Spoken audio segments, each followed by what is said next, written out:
eo tongotrao.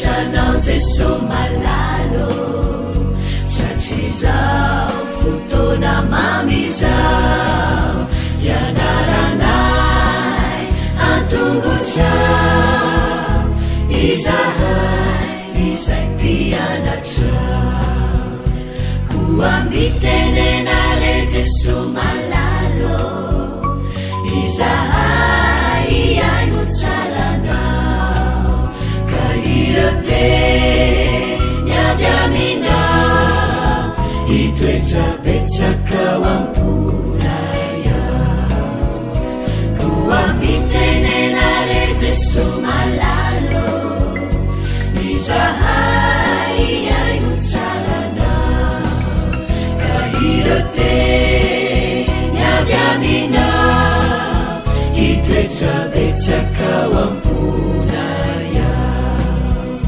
irate nyadamina itwechapechaka wampunaya.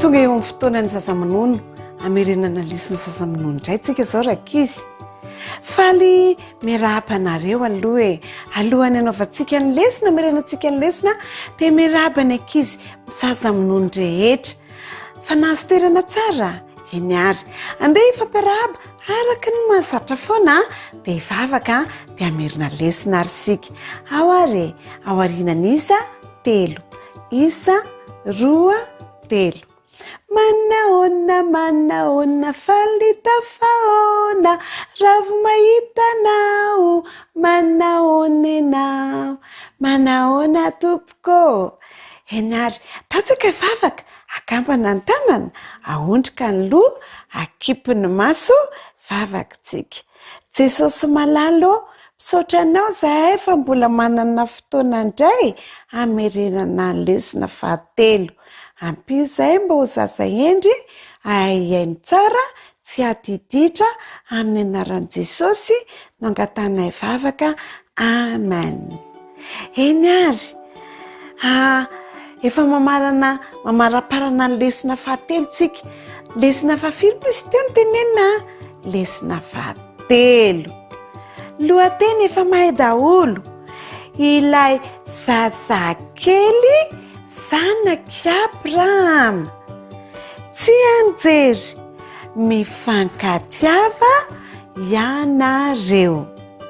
Eny ary efa manomboka mahay efa hitantsika tamin'ny heriny ary rakizy ny tantara dia andeha hotohizantsika indray zany izy zao nafana ny andro tena nanevokevoka namay be dia ozy izy Abrahama hoe andeha aka toerana eo varavaran'ilay fa mafana loatra zany andro zany dia nipetraka teo amin'ny varavarany i Abrahama fa mafana loatra dia kopakopaka i Abrahama rehefa mipetraka elaela teo izy tena tazana vahiny reny misy vahiny anankitelo hoay zary reto vahiny reto hoay manatonary ilay vahiny niazakazaka Abrahama niaraba ny vahiny manahoana tompoko salama tsara ve nareo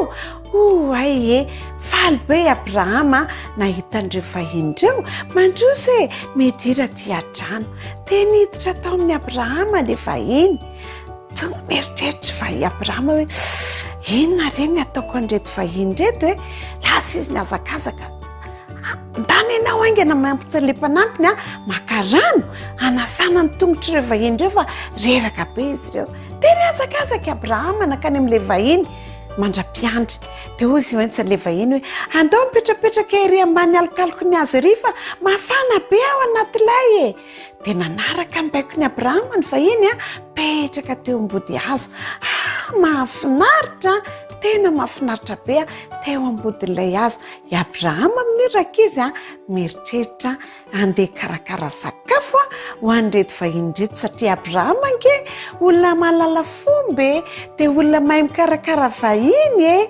dia nahafinaritra fa nahay ny fampikarakara i Abrahama sy ny vahiny. Hitantsika amin'ny herindray ny toy ny tantara hoe inona nataony Abrahama tamin'ireo vahiny ireo fa andeha ary aloha isika andeha amarana ny lesinandro any dia averintsika aloha ny lohateny dia nitsenjery. Miara-mamerina ary isa roatelo lesona fahatelo ilay zazakely zanak Sara tsy anjery mifankatiava ianareo eny ary andeha tsika amarana ny lesinandro andray dia andeha ifanao veloma dia ivavaka tsika aloha dia ifanao veloma rehefa aveo akambana ny tanana ary ahondroka ny loha akipiny maso. Misaotra anao zay Jesosy fa nampianarinao tamin'ny alalan'ny Abrahama hikarakara ny namanay ampio zahay ho tia namana tokoa amin'ny anaran'i Jesosy no angatanay vavaka amen. Ndao arivanao velomitsika isa roa telo tia mifanao veloma veloma veloma tia mifanao veloma amin'ny herindray veloma tompoko amin'ny herindray zany.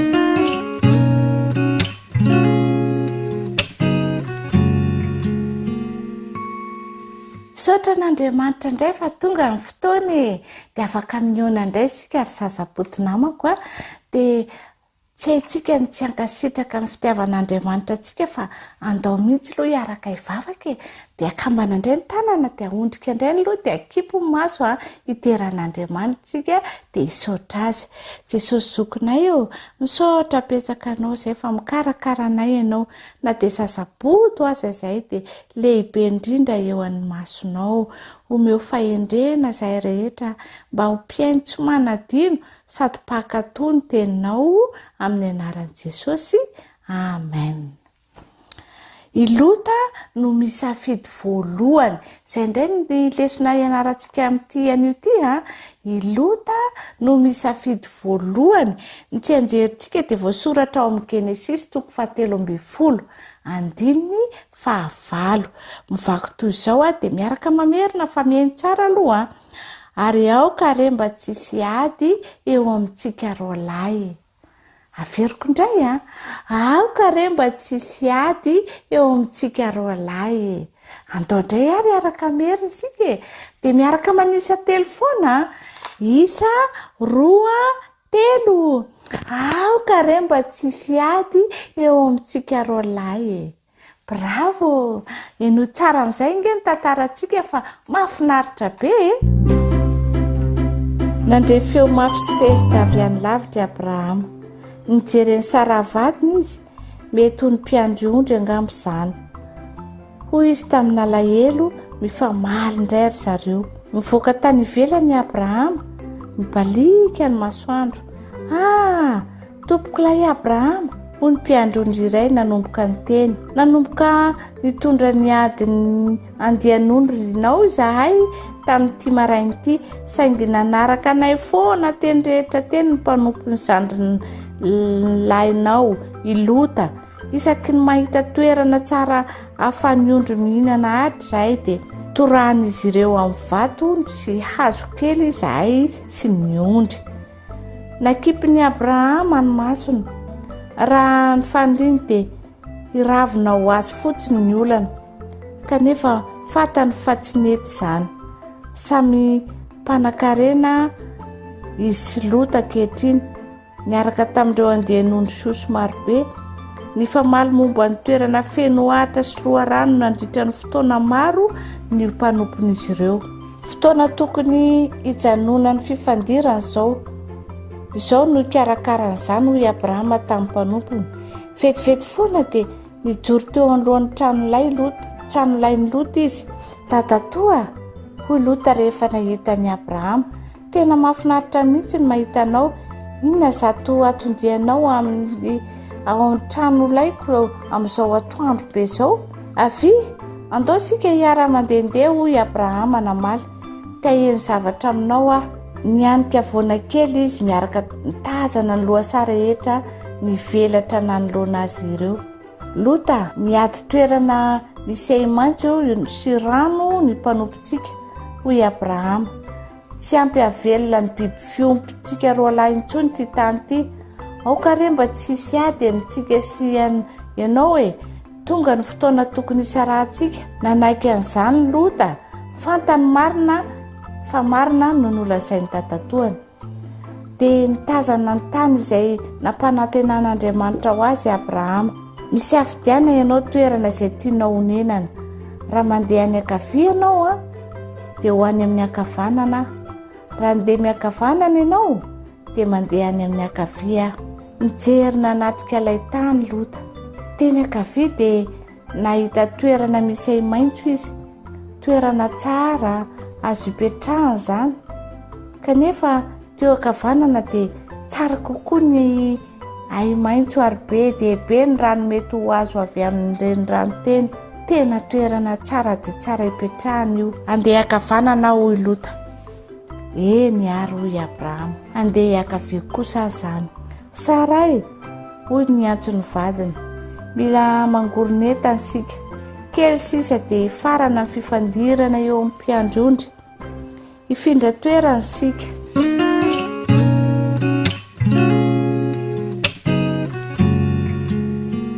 Manao ana daholo ianareo rakizy namako. Faly indrindra ny tenako tafahoana aminareo indray amin'ity sabata mahafinaritra ity.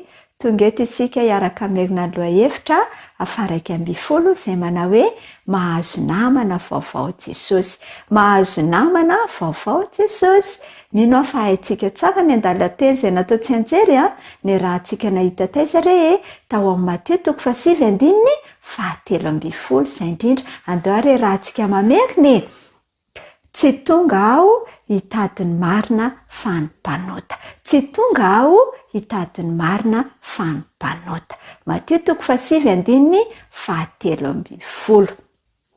Eny tokoa rakizy manasa aisy ianao Jesosy mba hananantsika anjara ao amin'ny fanjakany. Tsy tsika sy ianao ihany fa manasa ny olona rehetra mihitsy izy. Tiany Jesosy tsika hanana anjara amin'izany ka dia andao ary arahantsika ny tantara izay maneho an'izany fitiavany Jesosy manasa antsika ao amin'ny fanjakan'Andriamanitra izany. Andao ary. Efa nisy fotoana ve ianao nahatsiaro tena ho irery ohatrany hoe tsy nisy olona ny raharanao ary tsy manana namana ianao na dia iray aza? Izany indrindra nge ny fahatsapan'ny tenan'ny Matteo mialohan'ny aonany tamin'i Jesosy rakizy. Rehefa izany dia niova ny zavatra rehetra. Angamba ny eto toy izao ny fitrangana izany. Rehefa lasa babon'ny Romanina i Jodia dia nitaky izy ireo ny andoavan'ny Jiosy rehetra. Tsy tian'ny olona izany hoe manome ny volana izany, indrindra fa hoe ho an'ny miaramila izay manjaka eo amin'ny taniny. Ny ankabazan'ny olona dia tehitra noho izany. Maro tamin'izy ireo no niezaka nitady fomba tsy andoavana ny hetra rakizy. Nanakarama olona Jiosy izany ny Romanina hanampy azy amin'ny fanangonana ny hetra. Ka izany ange no nahazahoany Matteo an'io asa famoriketra io. Ny andraikitra nomena azy dia ny manaraka tsara fa mandony hetrany ny olona. Vetivety foana dia najary tsy niresaka tamin'ny intsony ange ireo namany taloha rehetra. Tsy te hifampiraharaha tamin'ny intsony ny fianakaviany. Ny Romanina koa dia tsy dia tena hoe tia azy akory. Toy ny mpanompo no nandraisan'izy ireo azy ka dia matetika izy no tsy noraharainy. Ny vola ihany ange no zavatra notadiaviny. Ny olona mba niresaka taminy dia ireo mpamory hetra hafa namany. Mazana ny olona no milaza fa ny mpamory hetra rehetra dia mpandainga sy mpanambaka ary mpangalatra rakizy. Misy anefa ny mpamory hetra tsara fanahy ary misy koa ny ratsy fanahy. Tsy mba nomeny Romanina karama ange izy ireo tamin'ny fanangonana hetra. Nieritreritra fotsiny hoe hampitombony ireo mpamorehetra koa ny etra takiny. Ny tombony volana angonin'izy ireo no azo nitazoniny, noho izany dia nakavola mihoatra noho ny tokony alainy tamin'ny olona inge izy ireo ny akamaroan'izy ireo. Nisy fotoana izay nandrenesan'ny Matio momba ny lehilahy iray atao hoe Jesosy. Na dia tsy niresaka taminy aza ny olona dia nifampiresaka tamin'izy ireo samy izy ireo ihany ny olona. Ka raha teo ampilaharana andohetra inge ny olona dia niaino azy ny resaka Matio izany ny fomba nahafantarany rakizy ny zavatra nitranga teo an-tanàna. Nampitolagaga tonga ny zavatra reny momba ny Jesosy nanasitrana olona izay tsy afaka mandeha na jamba hatramin'izay izy. Indraindray Matio dia nahita ireny olona ireny niazakazaka sy nitsambikimbikina mba hifalifaly amin'izao fotsiny. Nilaza ny olona fa namela heloka koa Jesosy. Nieritreritra momba izany inge Matio fantany fa nanao zavatra tsy mety izy. Mety ho afaka ny amela ny helo ny feso Jesosy. Mety hiresaka amin'ny akory ve azy izy. Indray andro ary dia ny zavatra mahafinaritra nitranga. Tamin'ny voalohany aloha dia nieritreritra inge Matio hoe misy fihetsem-bahoaka eny an-dalambe. Tsy dia azony loatra ny aina. Angamba kosa mba tsy nikomy tamin'ny Romanina ny olona ka. Vao maika izany dia hampitombo ny olana. Hitombo indray ny isan'ireo miara-mila eny an-dalana. Inona ary ny zavatra nitrangy? Tapitapoka teo dia nijoro teo anoloan'ny Matio ange Jesosy niresaka taminy. Ho Jesosy hoe Matio, avy andao anaraka. Tsy niaotraotra rakizy Matio. Nitsangana izy navelany tamin'ireo mpamorehetra hafa ny zavatra rehetra ary dia lasa izy nanaraka an Jesosy. Nanapa-kevitra ny anaraka an Jesosy Matio ny ho iray amin'ireo mpanampy azy. Tiany ho fantatry ny hafa izany ka dia nanao fety lehibe ho an'ny namany rehetra izy. Tiany mba hiaona amin'ny Jesosy ihany koa ange ireo namany. Tonga nijery izy zavatra nitranga tany ny mpanorandalàna sy ny fariseo. Hitan'izy ireo fa vaheny tao ao Matio Jesosy. Hitan'izy ireo izy niara-ny sakafo tamin'ny mpamorehetra ka dia savoaka tokoa izy ireo. Jesosy hoy izy ireo, nahoana ianao no miara-misakafo amin'ny mpamorehetra sy ny mpanota? Nitraka rakizy Jesosy ary dia nitsikitsiky. Ny olona salama tsy mila dokotera hoy izy. Ny marary ihany no mila dokotera. Tsy tonga aho ilaza marina mba hibebaka fa tonga aho hanampin'ny mpanota mba hibebaka. Na hanome fanantenana ho an'ny tsirairay inge rakizy ny valitenin'i Jesosy. Tsy nisy natao ho an'ny ivelan'ny fianakavian'Andriamanitra ny olona. Ny tsirairay avy dia amporisihana mba hiditra ao anatin'izany fanjakan'Andriamanitra izany. Ahoana ary ny aminao efa niditra ho anisan'ny fianakavian'i Jesosy ve ianao? Andehary itsika hanasan'ny olona tsirairay ho anisan'ny fianakavian'Andriamanitra rakizy.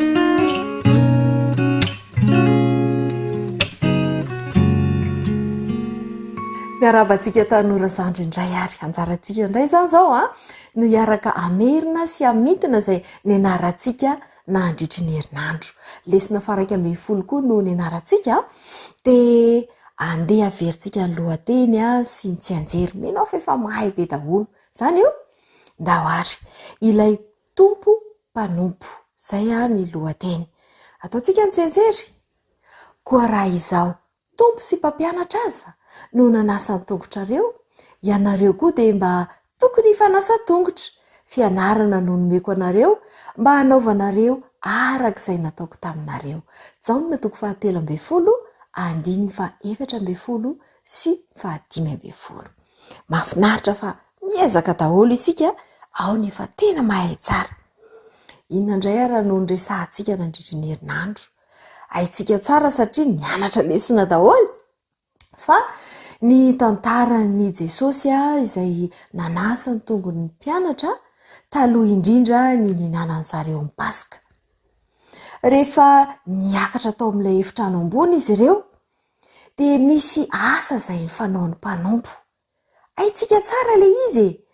Tsy natao ho an'ny olona rehetra ny manao an'ity asa ity, fa rehefa miditra mivahiny amin'ny trano anankiray, ny olona anankiray na olona maromaro dia efa misy mpanompo eo miomana amin'ny rano sy ny famahoana manasa ny tongotra izy ireo satria avy na dia tongotra lavitra izy ireo. Tamin'izany moa tsy misy fiarakodia tahaka ny ankehitriny fa mandeha tongotra mivovoka ny olona tsirairay avy, dia misy mpanasa tongotra. Rehefa niakatra tao nefa ny zareo dia ny fampijerijery satria tsy nisy mpanompo tao.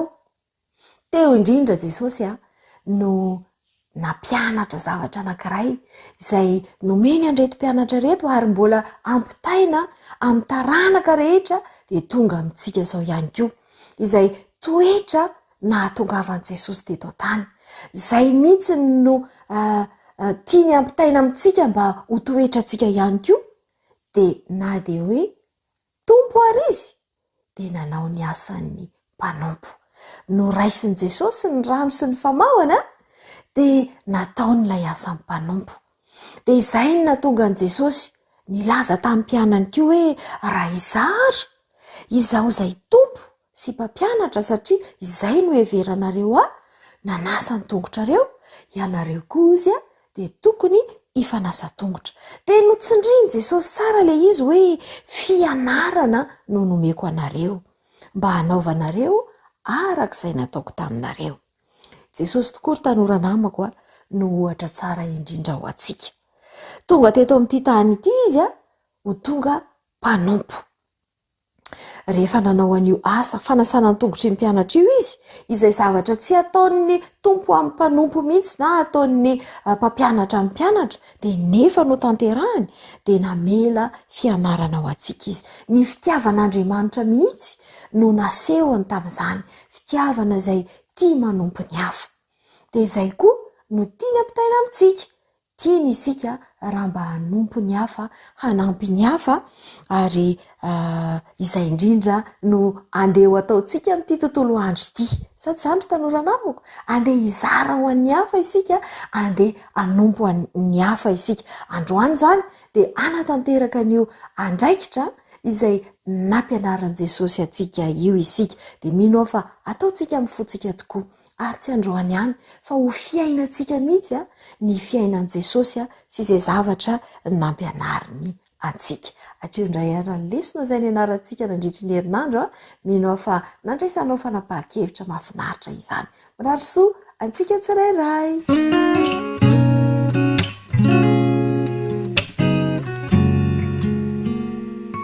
Fifaliana no iaravanantsika tsirairay avy indray anatra hatramin'ity fotoana ity.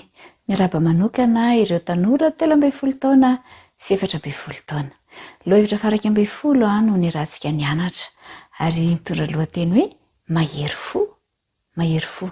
Ny andininy izay natao ho tadidiana dia ao amin'ny Salamo 7:70, andininy faraka 12 sy ny 12. Manao hoe ampatsiaro ny asan'i Jehovah aho fa tahatsiaro ny fagakana nataonao fony taloha.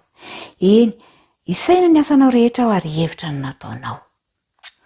Raha miresaka mahery fo isika dia fantatsika tsara ary haintsika ny tantaran'ireo malagasy nahery fo, ary tsarovana izany isaka ny 25 ny volana Martsa. Nitolona ho an'ny fahafahany Madagasikara izy ireo ary nolazaina fa mahery fo. Eo amin'ny tantarany maha-kristiana ihany koa dia misy ireo mahery fo, ary anisan'izany ity tovolahy antsoina hoe Bruce Olson ity izay vao 17 taona monja dia nasaina hitory ny hafatra momba n'Andriamanitra any amin'ny firenen'ny Kolombia tamin'izany vanim-potoana izany. Rehefa niasa tany nandritra ny 20 taona izy dia nosamborina taty aoriana ary nolazaina fa voakarama mba hanongana fanjakana. Dia rehefa nosamborina izy dia nitory tamin'ireo miaramila izay mpisambotra azy nilaza momba fitiavan'i Jesosy tamin'ireo olona rehetra izay nifanerasera taminy, ary isaky ny fantatra fa mitory momba n'izany Jesosy izany izy dia nafindra toerana. 12 izy no nafindra toerana mialohan'ny nazony afatra ny amin'ny hamonoana azy tanteraka. Eo amin'ny fiainantsika eo amin'ny fiainantsika andavanandro ihany koa dia misy ireo olona izay hovidintsika ho mahery fo. Hitantsika eny amin'ny fiainantsika rehetra eny. Fa azonao atao ihany koa ny mandinika ny soratra masina, dia ao anatin'ny soratra masina ihany koa dia mahita mahery fo be dia be isika. Fa ny ohatra tsara indrindra amin'ireny dia Jesosy. Jesosy ilay mahery fo, avy any an-danitra izy no nanolotra ny tenany hidiny ety amin'ity tany izay iainantsika ity a nanolotra ny ainy ihany koa ho faty a teo amin'ny azo fitsalena. Izy ilay mahery fo a tokony ho alaintsika tahaka voalohany indrindra mba hahafahantsika maka tahaka n'izany toetra n' Jesosy zany ary dia ilaintsika ny mibanjana azy isan'andro, ilaintsika ny mandinika ny tantaram-piainany a mba hahafantarantsika ny zavatra nataony a ka angalantsika tahaka ireo zavatra izay nataon'i Kristy a mba ho antsika. Anisan'ny famaritana ny mahery fo izay no nampianaran'i Jesosy ny voalazan'i Mateo 5. Asaiko ianao any an-trano any a mba hamaky an'ireo fahasambarana be dia be a no lazain'i Jesosy tamin'izy nanao toriteny teo an-tendrombohitra fa ireny a no hamantarana ny olona mahery fo. Ka izao ary isika tanora tsirairay avy ihany koa dia natsoina mba ho mahery fo a eo amin'ny toerana izay nametrahan'Andriamanitra antsika, na eo amin'ny fiarahamonina na ny ampianarana na aiza n'aiza misy antsika dia natsoina isika mahery fo ary mahery fo a ho an'i Jesosy. Ka vao mitazana antsika ny olona manodidina antsika dia ahita ny endrik'i Jesosy. Tadidio a fa napetraka isika ho fahazavana eto amin'izao tontolo izao ary ny rehetra no nasaina mba hijery antsika. Ka rehefa mijery antsika ny olona moa ve mahita ny endrik'i Jesosy izay tahafintsika eo amintsika izy? Ny rariko ry tanora 13 taona sy 14 taona dia ho mahery fo any ianareo tsirairay avy. Hibanjana an'i Jesosy a ary haka tahaka ny toetran'i Jesosy a ary hiaina ny fiainan'i Jesosy a dia ho mahery fo an'i Kristy tsirairay. Dia misaotra indrindra re ho amin'ny manaraka indray.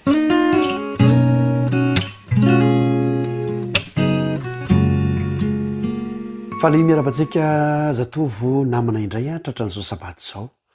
Manofa hofatanao antsika izay afaka mahita ny fahitalavitra miarabarsea tratran'ny sabata ary sika izay miaino amin'ny alalan'ny onjam-peo kosa dia mbola manolotra n'izany fiaraban'izany ihany koa ary indrindra manonona ny fiedanan'ny tompo sy ny fifalian'ny lanitra ho amintsika rehetra satria tsy toy ny andro rehetra ny andro anio fa sabata. Tombontsoa ho anao ny manana ny sabata ary indrindra afaka miara-mianatra ny tenin'Andriamanitra isika. Ilay lohahevitra na lohateny izay nianarantsika nandritra ny herinandro dia ilay manao hoe fisalasalana tao an-dohasa. Tao an-dohasa tao zany dia nisy inona? Nisy fisalasalana.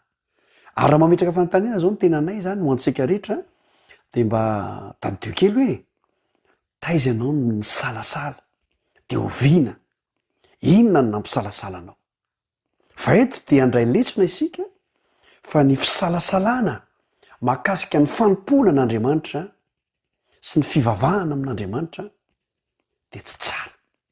Tsy tokony salasala mihitsy sika ny amin'ny fivavahana amin'ilay Andriamantritsika sy ny zavatra izay mbola tokony ho ataony amintsika rehetra. Toy izao no voalaza ao amin'ny Pajaka voalohany 20:12 andininy fototra. Ary ho Jehovah mivoa ka mitsangana eo ambonin'ny tendrombohitra eo anatrehan'i Jehovah arindro nandalo Jehovah. Zay ilay andininy. Ary ho Jehovah mivoa dia mitsangana eo ambonin'ny tendrombohitra eo anatrehan'i Jehovah arindro nandalo Jehovah. Zay zany ny tenin'i Jehovah, zay ny tenin'Andriamanitra mandehana dia mivoa dia manaraka nataontsika. Ary efa manaraka isika dia misy zatra mitranga.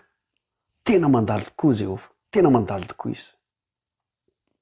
Eo amin'ny fivavahana kristianina sy eo amin'ny fanompotsika an'Andriamanitra dia misy karazana fanafody na hoe toetra ihany koa tokony hananantsika mba hahatonga antsika tsy ho tratra ny fisalasalana.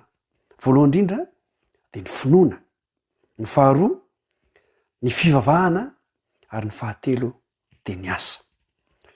Reo anankitelo reo raha hananantsika dia miala amintsika zany fisalasalana zany, tsy misy zany. Fa ny mahatonga antsika be fisalasalana io tsy misy finoana, tsy ampy finoana.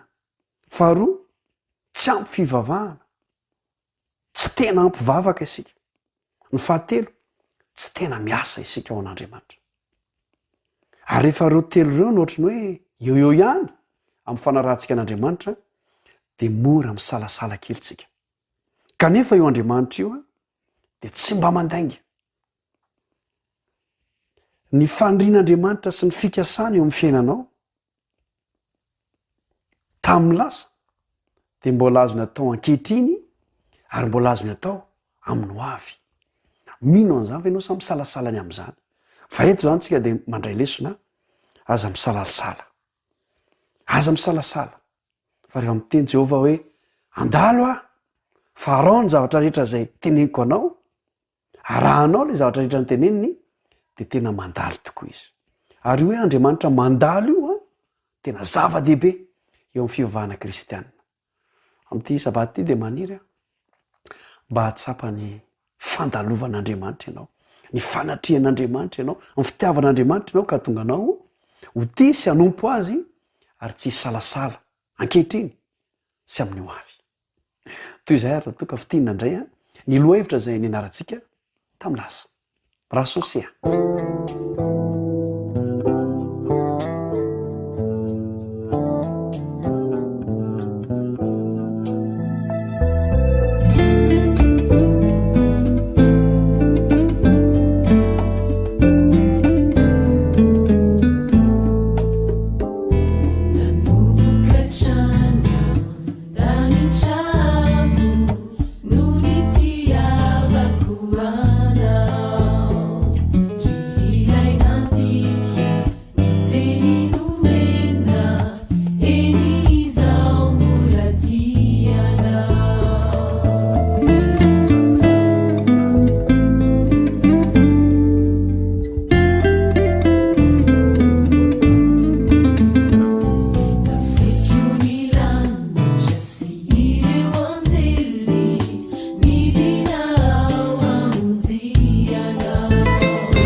dia faly miarabantsika rehetra indray amin'ny zao famerenantsika ny lesona faraky ambin'ny folo zao maniry fatratra n'Andriamanitra aoziony.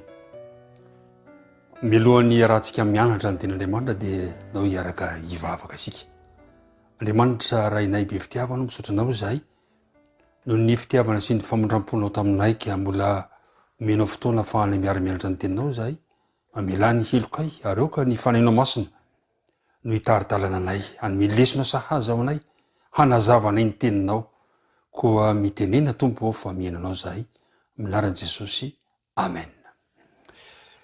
Ry mpiara-mianatra malala isany ny lesona faraky ambin'ny folo dia lesona natao ho anao maniry fatratra an'Andriamanitra any iziona. Ny andininy fototra izay natao hovakiana sy hotadidiana dia izay voalaza amin'ny Salamo 4:20 ka ny andininy 2 manao hoe manina sady votona alahelo ny kianjan'i Jehova ny fanahiky. Ny foko sy ny nofoko mioby an'Andriamanitra velona. Manina vontona alahelo ny kianjan'i Jehova ny mpanao salamo. Maniry fatratra an'Andriamanitra any Ziona. Iresaka momany amin'ny Ziona sika inona moa zany Ziona zany? Ny lesona dia milaza amintsika fa i Ziona dia maneho ny fanatrehan'Andriamanitra velona eo amin'ny olona. Ziona dia maneho ilay tendrombohitra no fidin'Andriamanitra mba hanorenana ilay fanjakany. Ziona dia Andriamanitra mihitsy no lehibe ao araka ny voalazan'ny Salamo 5:20. Izy no manjaka ao ary Ziona no fitoeran'ny fitahiana sy ny fialofana avy amin'Andriamanitra ary Ziona dia matetika ampitahaina amin'ny Jerosalema na ny fitoerana masina. Ziona dia manerana ny tany rehetra ary ny fitahiana ho Ziona dia natao ho an'ny manerana ny firenena manontolo. Noho izany dia ny hira mipolotra avy ao Ziona dia hiram-pifaliana izay maneho fiderana sy ny hatsaran-tarehan'ny Ziona ary ny hira atao an'ny Ziona dia maneho ny fiandrianan'Andriamanitra velona. Arary loatra ny mpanao salamo raha ilaza izy manao hoe manina sady votony ny alahelo ny kianjan'i Jehova ny fanahy. Iriko mba ho toy izany koa ianao, mba maniry manina ny kianjan'i Jehova ary zay natonga azy amin'ny andininy 10 milaza manao hoe fanindray andro eo kianjanao dia tsara noho ny arivo. Aleoko mipetraka eo amin'ny tokoana ambaravarany tranon'i Jehova toy izay mitoetra eo andahin'ny ratsy fanahy. Ry namako mpiara-mianatra amiko tena satra ny mpanao salamo tsy hiala eo akaiky n'Andriamanitra ao amin'ny Ziona ao amin'ilay fitoerany masina satria fantany fa ao amin'ny toerana io no ahitany ny fanatrehan'Andriamanitra velona ka mahatonga azy azo toetra miavaka sy vaovao. Azo ny tsiraray avy atao ny mahita ny fahatsaran'Andriamanitra ao amin'ny toerana ivavahana io satria ny fitoerana masina no toerana melombelomana hanatsarana ny fifandraisana misy ao amintsika sy Andriamanitra sy hanatsarana ny fifandraisana misy amiko sy aminao ihany koa. Eo amin'ny andininy 5 ka hatramin'ny andininy 12 dia milaza ny mpanao salamo fa mamirapiratra avy amin'ny fitoerana masina io ny fitahian'Andriamanitra ho an'ny firenena iray manontolo. Eo amin'ny andininy 11 dia lazainy manao hoe koa sambatra izay mitoetra ao an-tranonao hideranao mandrakizay izy. Tiako mba etaetam-ponao zany fifaliana ny mitoetra ao an-tranon'Andriamanitra satria voalaza eo fa ny fitahiana avy ao amin'ny fitoerana masina na ny fitahiana avy ao Ziona na ny fitahiana avy ao amin'ny fiangonana dia toa tahaka ny tara-masoandro ka mipakatra ny mifarantany izany fitahiana izany. Ary rary loatra ny fihetsepon'i Davida raha nanao hoe manina sady votona alahelo ny kianjan'i Jehova ny fanahiko. Koa maniry fantatra an'Andriamanitra ny Ziona koa ianao androany satria ny indray andro eo kianjan'i Jehova dia tsara noho ny arivo. Afinaritra izany fanapa-kevitra izany. Ary eo amin'ny Salamo 2:20 dia mitarika ny saintsika indray ny mpanao salamo mba angataka fiadanana antiziona ity am'le any Jerosalema. Inona no anjaranao? de zao no voalaza hoe mangata fiadanana ho any Jerosalema, ambinina ne izay tianao. Ry namako, ny andininy voalohany de misy fitaomana manao hoe faly aho raha hoy izy ireo tamiko andeha isika ho any an-tranon'i Jehova. Atao fifaliana ho anao ny mandray fanasan'olona anankiray ho any an-tranon'i Jehova. Ataovy tena fifalia lehibe ho any an-tranon'i Jehova. Faly aho. Fa inona moa no atao any? Hitatsika amin'ny andininy voalohany io zany fa maneho firavoravona sy fifaliana ny fatongavana any Jerosalema makany an-tranon'i Jehova. Tena fifaliana zany. Satria Jehova mihitsy no ivo ny fiainana ao anatin'io fitoerana masina ao Ziona io. Ary ao Jerosalema na ao am-piangonana no ezahany io le itadiavana ny rariny, ary mino izy fa ao de mahazo an'izany izy. Fa eto dia misy anjara brikinao, adidinao. Inona no atao aminao? Mangata fiadanana ho any Jerosalema. Ny fangatahana fiadanana ho any Jerosalema zany dia fangatahana ny fitahian'Andriamanitra ho any tanàna iray manontolo, ny ponina iray manontolo. Ny fangatahana fiadanana ho any Jerosalema de mampiray ny mpivavaka ka mahatonga ny fiadanana hipariaka manerana ny rehetra ary hiparitaka eo amintsika samy isika ihany keo. Ry namako, misy antso ho antsika eto de ny fangatahana fiadanana ho any Jerosalema. Satria ny fangatahana fiadanana ho any Jerosalema de mampita antso ho any vahoakan'Andriamanitra mba hiavana amin'Andriamanitra ary mba hatonga ihany keo hiavana samy izy. Ka de ampianarina ianao, ary zany tokony ivony bavaka tsika rehefa tonga amin'ny fiangonana sika mangataka fiadanana ny fiaramonina izay misy antsika tsararay avy. Ziona fonena ny firenena rehetra. Araka ny voalazantsika teo, Ziona de manerana ny firenena rehetra. Ny fankalazana ny Ziona araka ny voalazan'ny Salamo 7:20 ry havana dia maneho fa ilaitsika ny manandratra fiderana ho an'ny Ziona. Satria zao voalazany eo hoe ny naorin'i Jehova dia ao tendrombohitra masina, ny vavadin'ny Ziona dia tiany Jehova mihoatra noho ny firenena rehetra izay any Jakoba. Zava-dehibe manana ny maizy azy ity Ziona ity, satria ny Ziona dia mitarika ny olona idera sy anome voninahitra an'Andriamanitra, ary ambaran'ny Salamo 7:20 fa tao Ziona no teraka ny firenena rehetra zay midika, ary midika fa nomen'Andriamanitra fitahiana ny tsiraray avy ao Ziona ao. Ny Salamo 140 de notoniantsika ihany kio tamin'ity herinandro ity. Zay salamo mampafantatra atsika, mitarika atsika fa azonao atao ny matoky an'Andriamanitra ho fiarovana mafy ho anao, na de eo aza ny toe-javatra sarotra eo amin'ny fiainana. Amin'ny Salamo 140 de manao hoe Andriamanitra no hery, aro sy hery ho antsika. Mpamonjy morazo indrindra amin'ny fahoriana izy, ka noho izany no tsy atahorantsika, na de levona aza ny tany, na mifindra amin'ny ranomasina azy, na mifindra ao anatin'ny ranomasina aza ny tendrombohitra, na mirondrona sy misamboaravoara aza ny onjany, ka miororo ny tendrombohitra noho ny fisavoakany. Manorotsoritra ny Salamo fa feno korontana eto amin'ity tany ity. Feno olana, feno fahoriana eto amin'ity tany ity. Kanefa na de feno faratsiana aza eto amin'ity tany ity. De ny fanatrehan'Andriamanitra kosa de eo aminao, eo amiko, eo amin'izao tontolo izao. Ary izay no mampahiry atsika. Ary izay no amporisihana atsika mba hideran'Andriamanitra mandrakarivo, na de ao anatin'ny savorovoro azy izao tontolo izao. De ny fiarovan'Andriamanitra kosa azo antoka ho anao, ho antsika rehetra. Ary izay no mahatonga ny mpanao salamo anao ny antso amin'ny Salamo 120.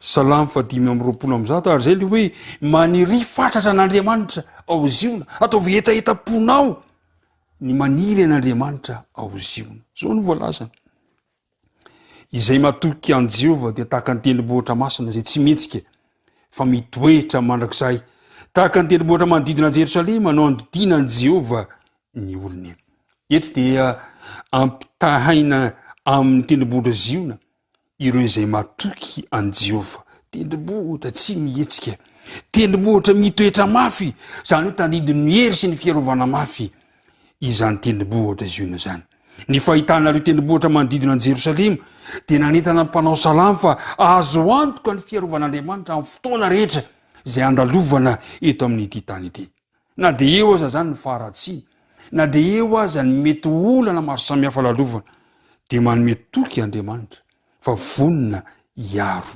izy izay matoky an Jehovah dia tahaka ny tendrombohitra zio arary loatra averiberitsika ihany fa manina sady votona lahelo ny kianjan Jehovah ny fanahy aoka ianao tsy hanao tahaka an'le olona hoe afiry miravo androany ndao am'izay oto fahariva ny andro fa ao amin'ny trano Jehovah no isin'ny fitahina manana mbiampy ho anao indraindray mety variana isika mijery ny fanambina ny ratsy fanahy na fahombiazany ratsy fanahy ka mety ho alaim-panahy mety anaraka ny diany fa ny kosa eto dia zao ny lesona dia milaza amintsika tsara fa tsy miaro izay manalavitra azy Andriamanitra ho amin'ity androany ity tarika ianao aoka hatoky an Jehovah ianao mitarika anao ny lesona aoka ianao tsy hihetsika aoka ianao aniry mandrakariva aoka ianao ho manina isan'andro san'andro ny kanja an Jehovah aoka ianao ho tamana ao am-piangonana aoka ho fifaliana ho anao ny makany amin'ny trano Jehovah ka hideran'Andriamanitra satria ho avy ny andro ho any amin'ilay fiainana mandrakizay isika any amin'ilay ziona maharitra mandrakizay zao ny voalaza maro amin'ireo zanak'Andriamanitra no nahatsiaro an-dranomaso any ziona le an-danitra amin'ny salamy 7:30 ka ny fahatsiarovana ny ziona dia tsy eritreritra mandaly fotsiny ry havana fa fisaintsainana sady fanapaha-kevitra hiaina mifanaraka amin'izany fahatsiarovana izany zay rehetra mahatsiaro amin'ny ziona zany zay manana ny kianjan Jehovah dia lasa manamboatra ny fiainany hifanaraka ny amin'izany etaetam-po izany araka izany ny fanaovana ny irany ziona dia fanapaha-kevitra mivaivay ny amelany eo am-pony fanantenana ny amin'ny amerenan'Andriamanitra milaoniny ilay fanjakana tsy ho ilaintsony androany ary dia tiako ianao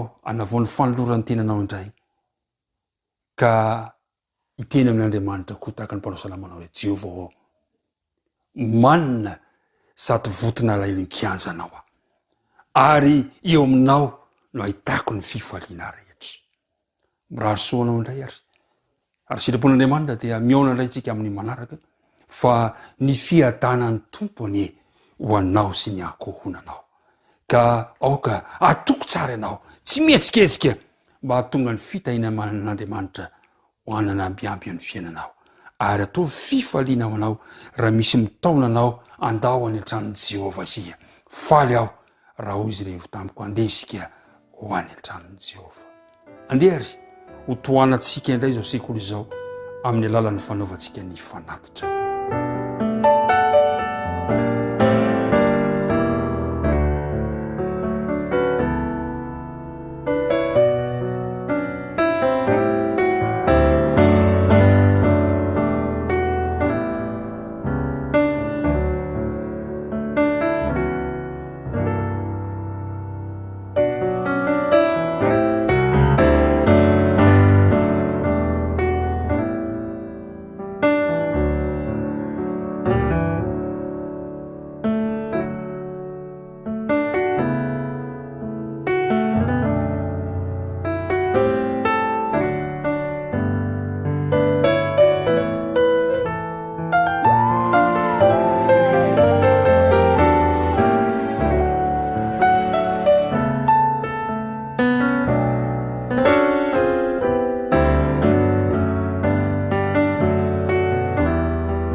mivavaka rasika toko Andriamanitra rainay izy any an-danitro misotranao izahay fa afaka niara-nianatra ny teninao tamin'ity androany ity ka ankehitriny dia avaozonay ny fanolorantenanay mba ho fifaliana ho anay hatrany hatrany ny mitoetra eo amin'ny tempolonao ataovy etaetam-pona isan'andro ny midira sy manome voninahitra ny anaranao Andriamanitra misotranao ihany koa izahay amin'ny mpiaino ho an'ity mpiara-mianatra amiko ity aoka ny fiadananao ho azy sy ny tokantranony dia ny fanatitra izay nataony teo anie dia ingene mba ahavita be eo amin'izao sekoly izay manomana anay sy mitaona anay ho any amin'ny fiainana mandrakizay izao amin'ny anaran'i Jesosy nangatana ny vavaka amen